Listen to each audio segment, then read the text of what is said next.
and then sort of begin to get things officially started. Hi, Michaela, it's good to see you. I believe you were in the session we had yesterday, so thanks for spending some time with us again today. The next button on the interface is the participant list, so you can see who else is participating in today's session. Sometimes it's interesting to see if maybe you have a colleague or someone you haven't seen in a while in sort of this virtual environment. The next area is the My Settings area. It's actually 2 over, but it's important to the participants, and that's in case you want to set up your camera or microphone. And that is your option. You do not need to do so. I believe everybody can hear me okay because I'm getting some response from you. But let's go ahead and just do a quick poll. And if you want to answer the question, let me know if you can hear me okay. And then if you're not, you're reading the screen and picking the no option. It looks like everyone is hearing me just fine, and I'll show everyone the responses.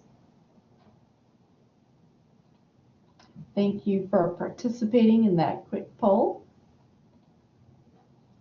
Next, if you do want to turn on your webcam, or if you want to raise your hand and ask a question, those are what those next couple buttons are for.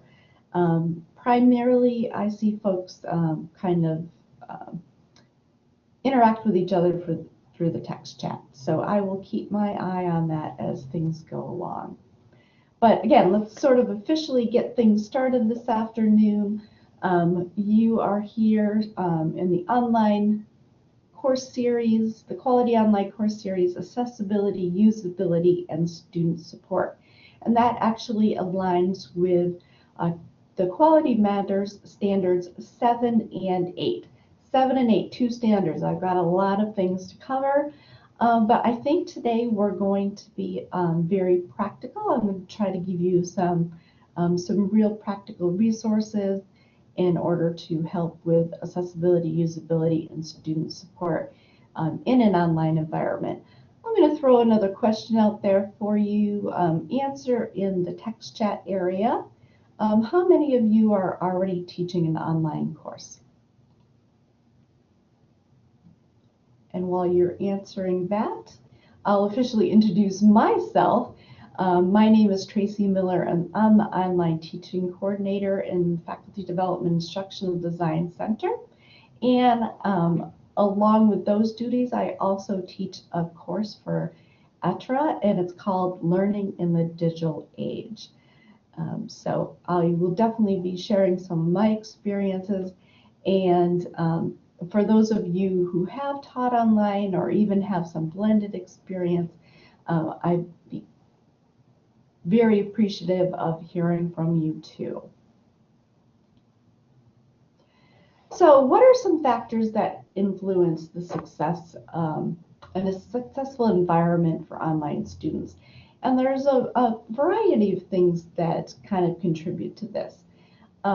In some cases, it's how much time they have to dedicate to the course. Online students, because there's that kind of time variable, that can be something that's important to them, but it also can really influence the environment. For instance, are they working adults that are tapping into these courses more in the evenings or the weekends? Talking again about adult learners, what is their motivation and how is that going to influence their success in an online course? Motivation is going to be important to them, but then we're going to talk about how that might change with today's topic, which is that usability and accessibility for students. What kind of work and personal balance might also be part of the equation? I talked about with sort of the working adults, but there's also a lot of personal considerations that students may be that influence their success in an online course. Here's something that's a little bit more unique to an online course, and that's isolation. Students can feel isolated at times because they're not necessarily connecting with each other face to face in a classroom. So the way we use the course and make the course usable is going to be important to those students' feeling of isolation. We're going to spend a lot of time today talking about how we can support our students in a variety of ways. And specific today, we're going to talk about how we can support our students maybe outside of academics in some different ways. Technology, of course, technology is going to be important in an online course, especially with that navigation and that usability, and it's going to be very important to accessibility. The last one's kind of an outlier, but I think it's worth mentioning. It's important when we design a course, and that's what we're going to be talking about a lot today, that we don't give too much information to our students. There's a real balance between enough information to help them navigate the course and be able to use the course, but not giving them too much information that it just sort of seems overwhelming. So I think these are a lot of things that can definitely influence our students. In today's objectives, we're going to explore how usability and accessibility can set the students up for success. And I mentioned we're not going to talk a lot about theory, we're going to talk more about really practical strategies that can help your students in your online course.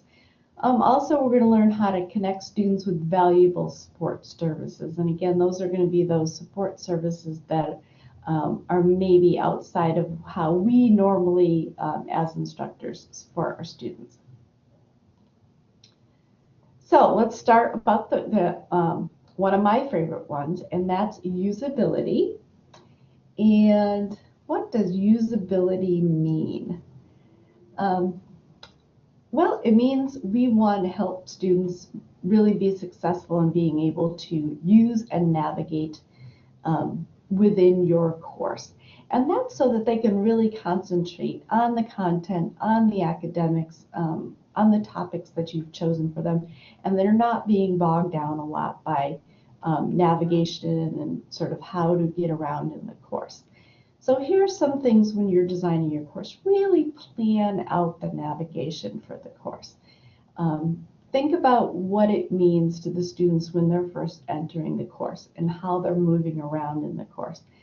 And it's worth spending some time on this. So here we have sort of a typical layout for a Blackboard course. Along the left-hand navigation, we have some sort of bigger navigation topics. And then as you click into those, you can see that we have some folders set out. And they're very chunked and organized in a very particular way, a predictable way, something that is consistent week after week so that the students can kind of guess what's going to come week after week. So we want to think about how we can organize that. That's really going to enhance the environment and not really distract from the environment. So these are just a couple of the ideas that we have to share with you that can really help your course be more user-friendly for your students, I guess you would say. You can see here we're using some things like really clear labels. You can rename these labels to fit your own situation. I would actually suggest that it models what you're comfortable saying and maybe something that you mentioned in the course syllabus. Make sure it's consistent, but that those labels are really clear in what you mean and what the students can find within sort of these bigger labels. So for instance, in this case, if the students click on this module area, I've also identified it as something that's weekly, that students know that that's where they're going to find sort of everything that happens within a week. Now I call it modules. You can call it weeks, you can call it units, you can call it topics. Again, whatever you're comfortable with, just this is letting the students know that this is sort of the format that you're following. We suggest these labels be self-describing, and you also can use some icons to help the students identify what sort of this whole thing is. So Blackboard creates these, when you create folders, there's an icon that's in there automatically, and that's something that the students are becoming more and more familiar with. Is that here's a folder, here's a kind of a chunk of information that's all built into one little folder, and that icon is giving them some idea of what is in there. So using icons is a practical way that students can kind of figure out how to use the environment.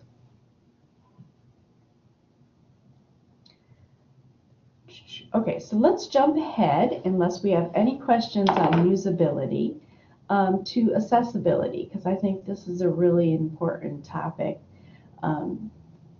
for everyone to become more and more familiar with in order to meet the needs of a diverse population of students. So I will pause just for a moment to make sure that if anybody has any questions, to go ahead and add them to the text chat area, and I'll try to answer any questions you might have on usability.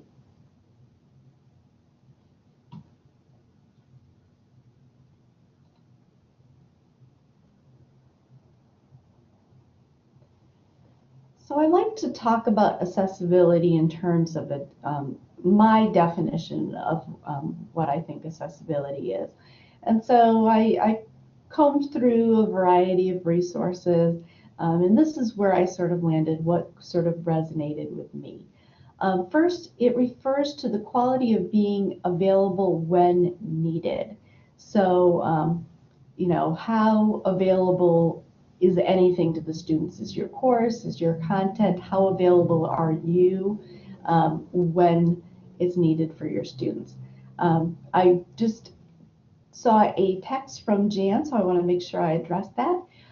You may cover this later, but you have color text, and I understand that I shouldn't do this for accessibility. So I will kind of address that because we're talking about accessibility right now. There are some universal design standards that we'll talk about, and one of the ideas behind a universal design standard is that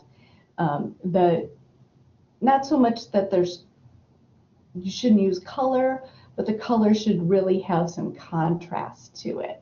And that's more for like a low vision student. Also for students that may be sort of in the back of the classroom, having that contrast will help really all students to be able to see a little bit better. But you're right, as far as students with no vision, the color is not going to mean anything. Sometimes the color represents something, like a hyperlink, or you know, you're highlighting something to show importance. So you need to make sure that when you're designing for accessibility, that color is not the only indicator that something is important. Maybe you're going to bold it, and a screen reader will actually read out kind of that something's been bolded, and so you want to think about something besides color if you are emphasizing something. Does that help, Jan? Good. Okay. And I actually recently went to Cascade training that we've been going through here from Media Services, and they have some great information on a lot of the topics that we're going to talk about with accessibility. And I will show you how to find those resources when I get to a certain support resource for you. But getting back to definitions, the next one is that something should be easy to use, approach, or participate in. There really shouldn't be a barrier if it's important for the students to be able to use something, or the last one's important, I think, to me, to be able to participate in. Anytime you're going to have them participate in a certain feature or tool or discussion, you want to make sure that it's easy for them to do that. That they're, again, not struggling to know how to interact in the discussion forum. Because the important part is that they have these rich, engaging discussions, not that they struggle to find where the discussion board is. And then finally, that they're obtainable and attainable.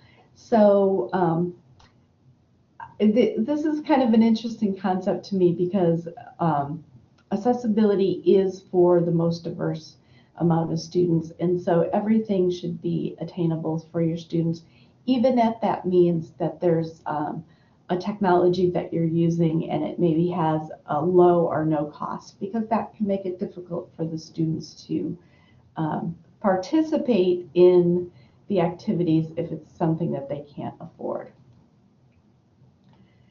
So at NIU, we do have a policy for accommodations for students with disabilities that are required to be in your syllabus. And I've added it to the screenshot below here, but I suggest that you actually add it to your syllabus, and you add it to maybe the information tab in your course. So that's something that students can easily find, again, at the beginning of the course, but especially for students that is really important too. Also add some links here.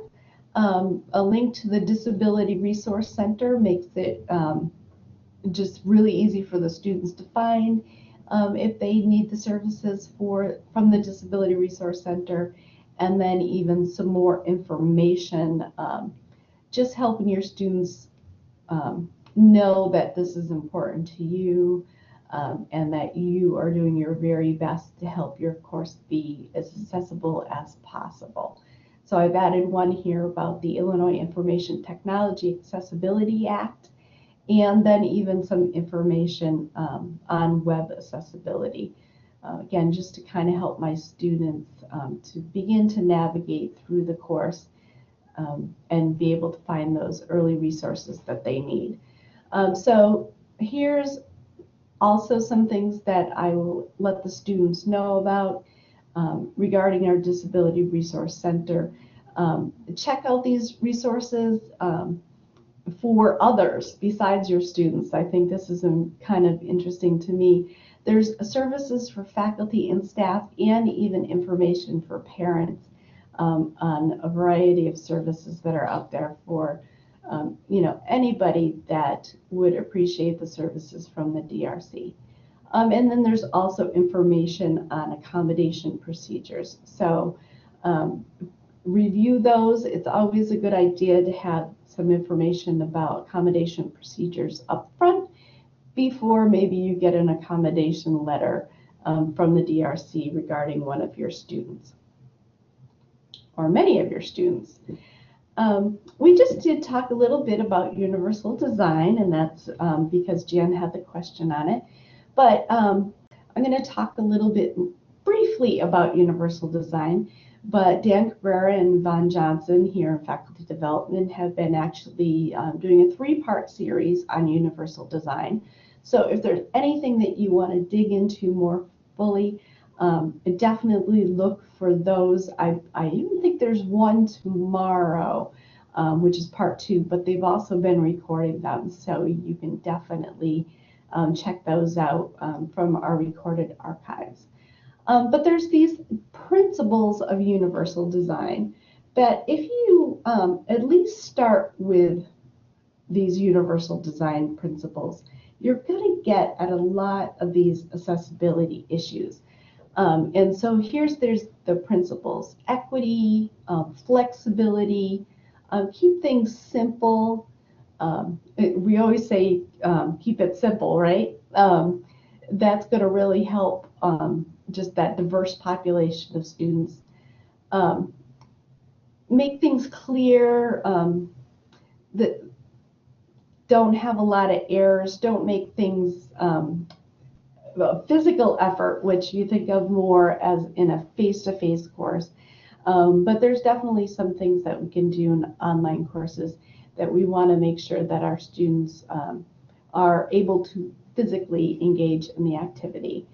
And then the size and space in which you're going to have anything sort of arranged for your students. Again, maybe more of a design consideration for a face-to-face course.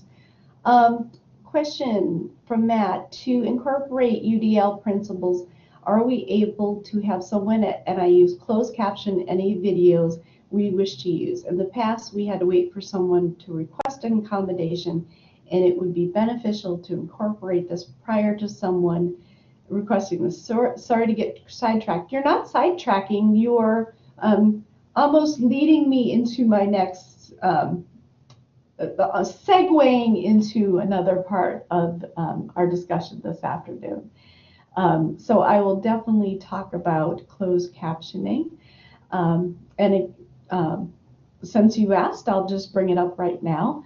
Right now, the university is really pushing forward doing the closed captioning.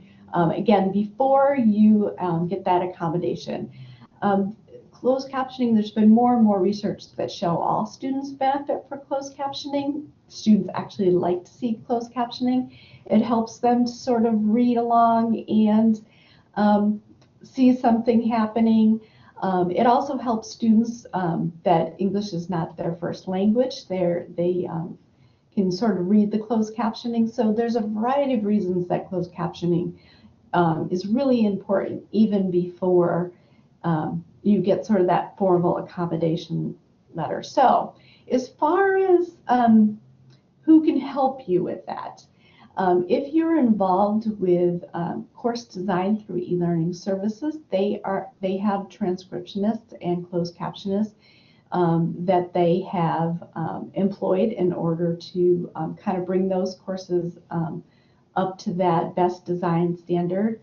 We've also been having closed captioning training here through faculty development, where we're showing faculty how to closed caption things themselves. And so I know that doesn't sound like an awesome answer, but right now those are the two options, is being able to closed caption themselves, or if you are working with e-learning services. I've also seen some departments that are beginning to, at kind of the department level, hire student workers that will transcribe and closed caption the presentations that you're creating. Can you type the location and office you mentioned? Yeah.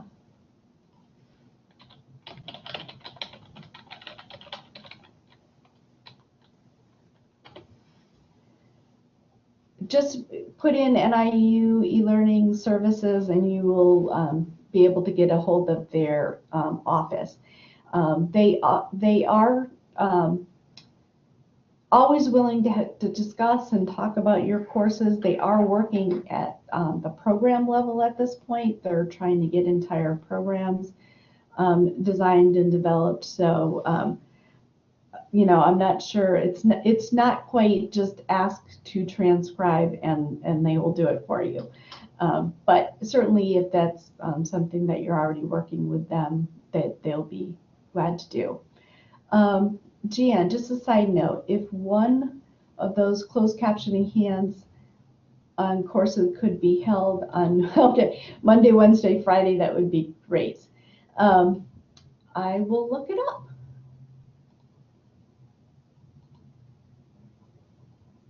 And we do try to, every semester that we offer something, we usually try to kind of mix it up a little bit to accommodate different schedules. You can also reach out to Dan Cabrera. He's been doing the closed captioning. It's on a Friday. Yeah, this Friday, March 31st. Yeah, last time it was on a Thursday. Yeah, we try to mix it up a little bit. So yeah, some different options, kind of the do-it-yourself, work with e-learning services, or hire the student workers are the three options that we have available to us right now.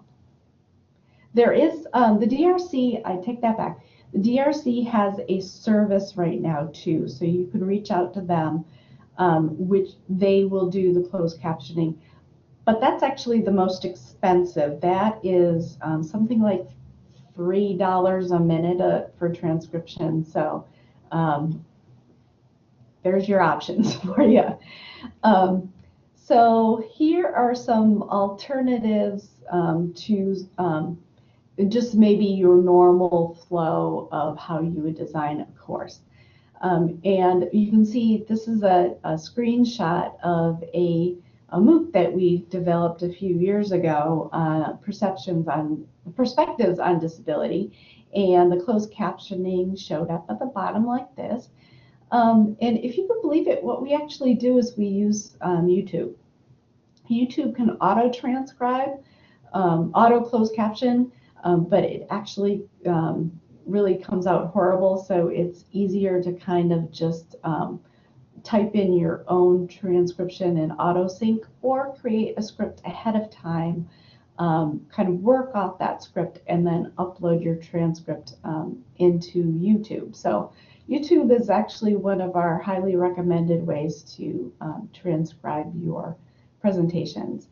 Some of the other things that are sort of built into Blackboard that you may or may not have noticed, at the very top is a tiny little link, and that is actually what students that are keyboard only use to navigate across the site.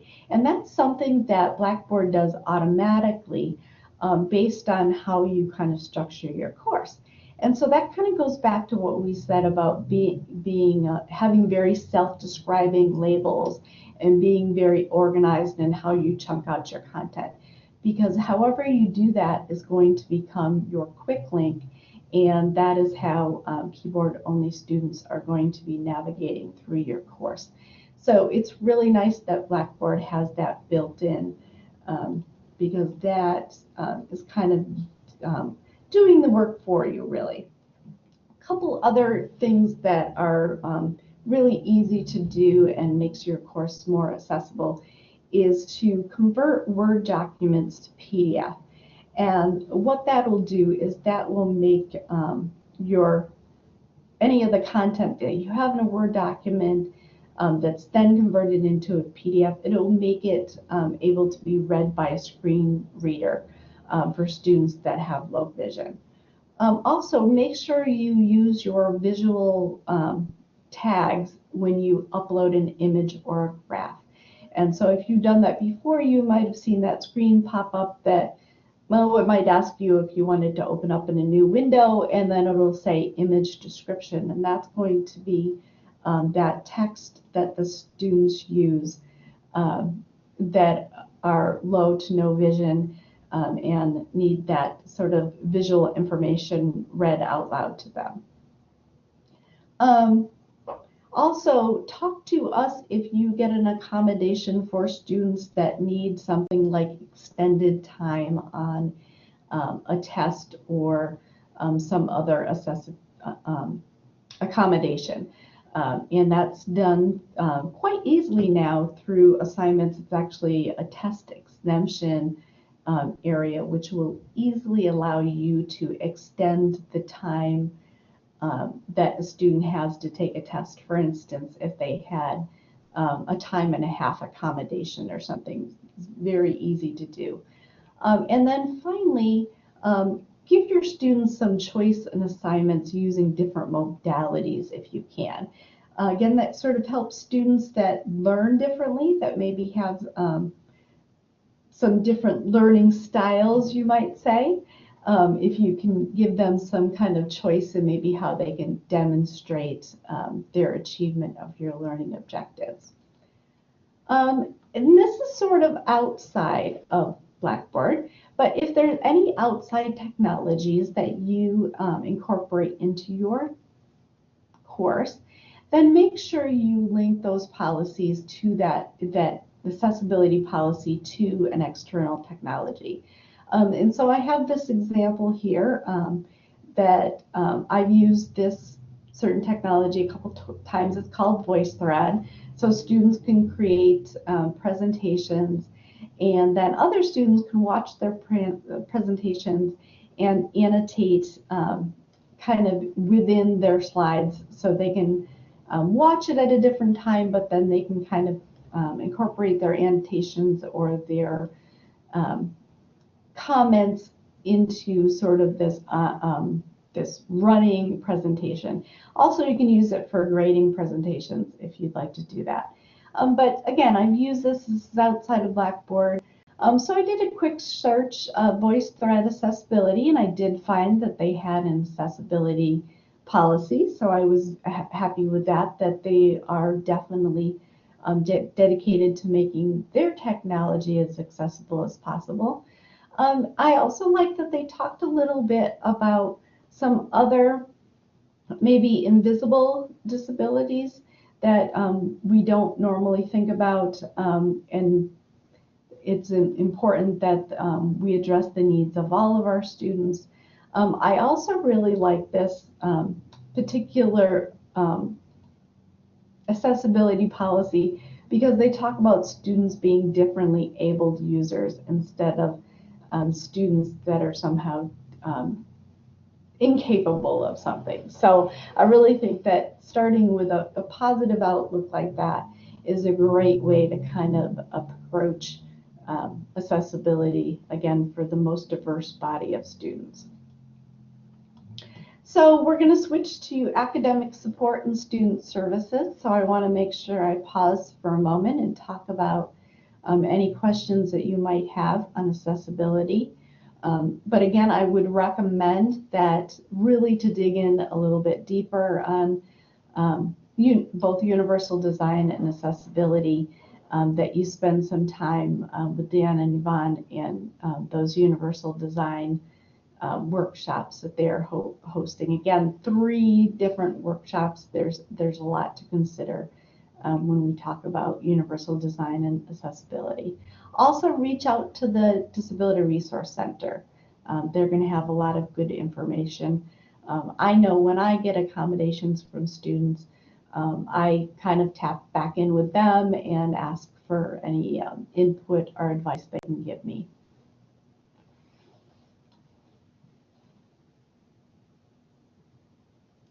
So kind of switching gears to academic support and student services. This is where I get really sort of straightforward. I'm going to start putting a lot of links into the text chat area, so you can kind of click on them and follow along with me.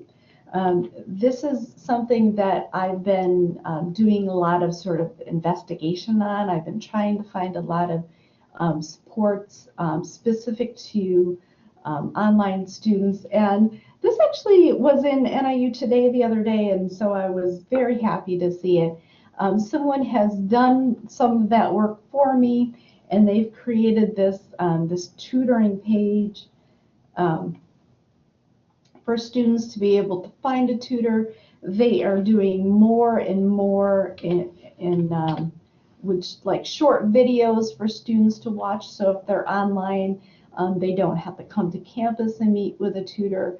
They can kind of tap into their those short tutorials, or even they have some other ideas about study skills and time management. They're just building more and more of these things for the online students, so that you know, our students that are right now, I have a student that lives in California, so they're never going to step foot on campus.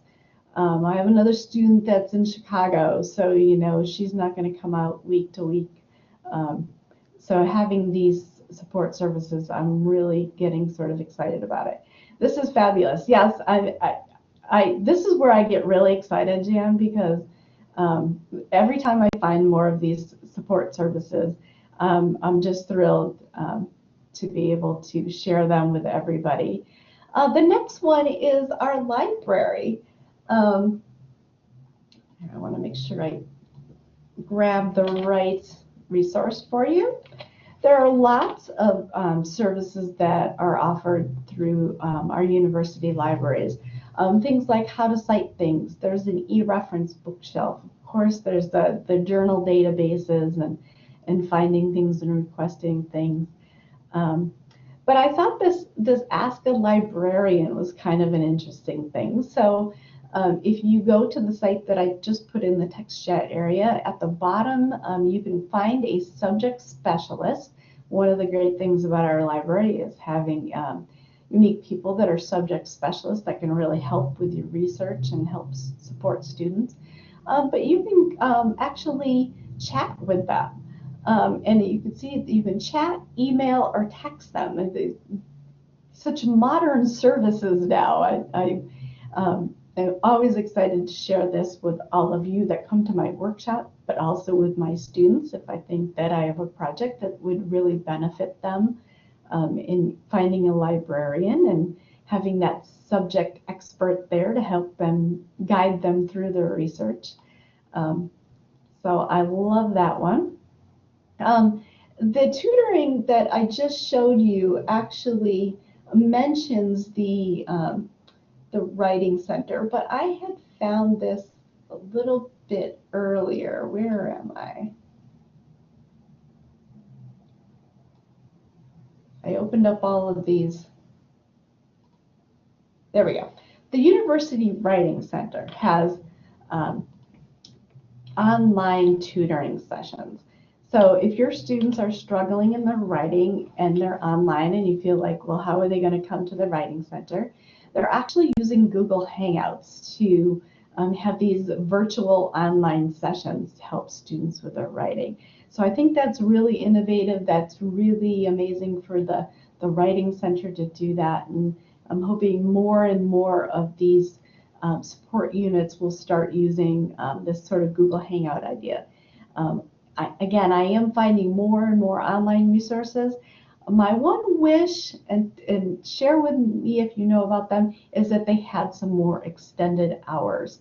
My student in California is not going to be on the same timetable as me, especially if they're working adults that you know are coming home from a long day and want to tap into these resources. So I'm really hoping to see some more extended hours.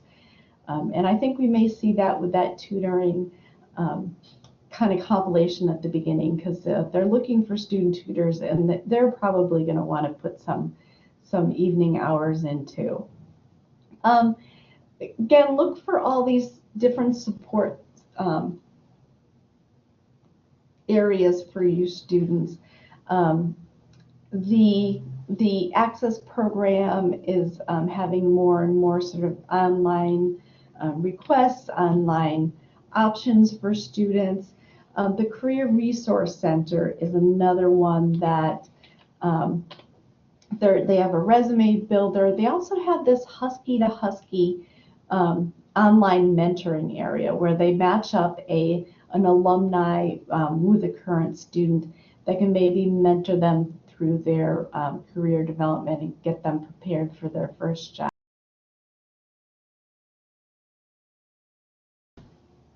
Sorry, pause there for a moment for a cough. I hate to cough right into the microphone.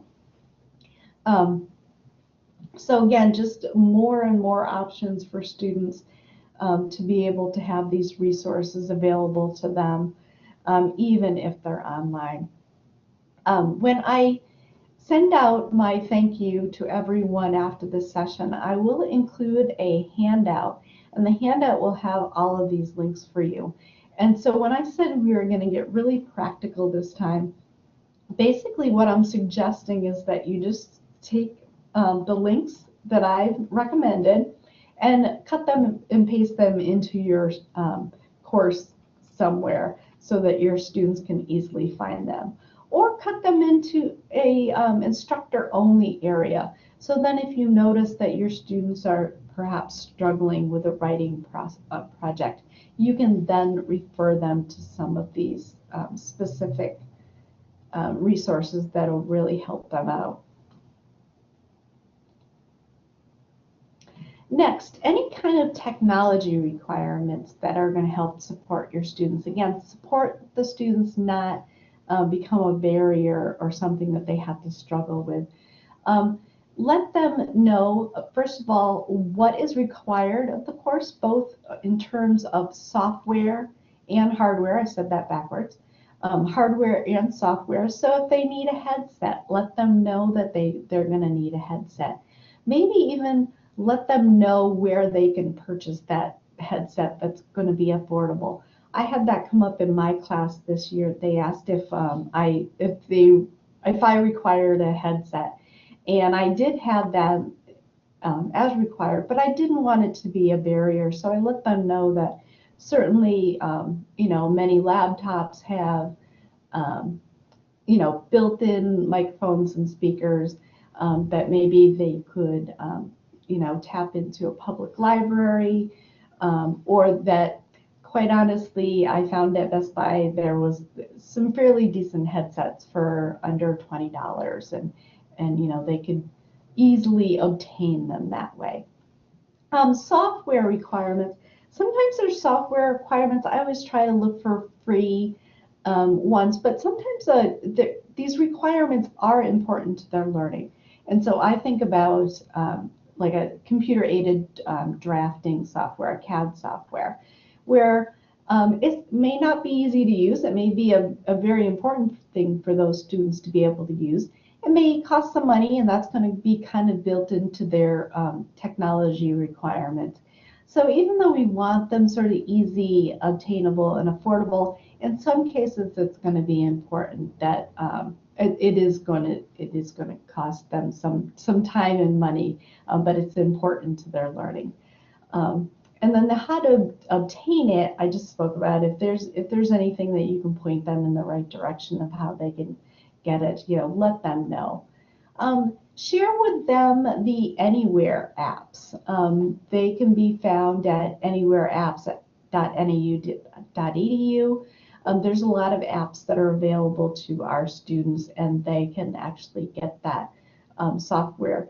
If there's something that's maybe more specific, again, maybe it's that CAD software, work with the folks at IT and see if they can help maybe get an Anywhere app version that's probably going to be more affordable to your students.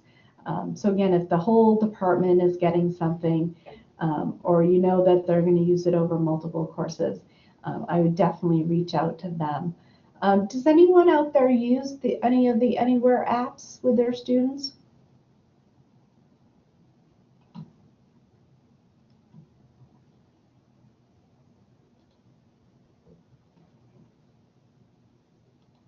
Okay, so okay, Jen said, I haven't had success with Anywhere apps for our data labs. You've asked, and they haven't been very supportive of that, maybe. You can always ask. I always think media services keep saying that they'll send out a photographer to anything, and we keep asking. They don't always say yes, but well, it's been difficult for students. Yeah, sometimes maybe not the full version is not going to be the best for them. Oh, good to know, Michaela, that you've used them, and maybe you've had some success with them. But kind of to cap off this idea of technology support, remember to provide your students with information on how they can get some technical support, so that you do not become the technical support for everything in your course. And so definitely add the service desk information to your course so that the students, again, are hopefully reaching out to them. They are available 24/7, 365 across the board, and they'll be able to help your students with any of the technology that they support. And so there's some information that you can give to them on that. We have a Teaching with Blackboard site specific for students. We spend most of our time on the Teaching with Blackboard for instructors. but there is a little bit of information for students out there. There is also information, let's see if I can pull it up.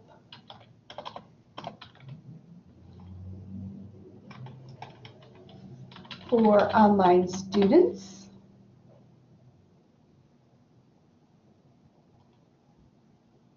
That is not the one I want.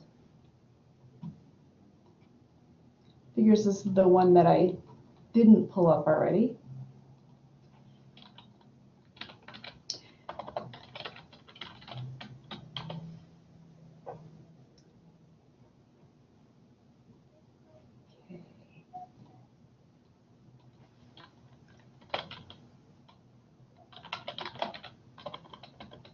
Well, it's not popping up quick enough.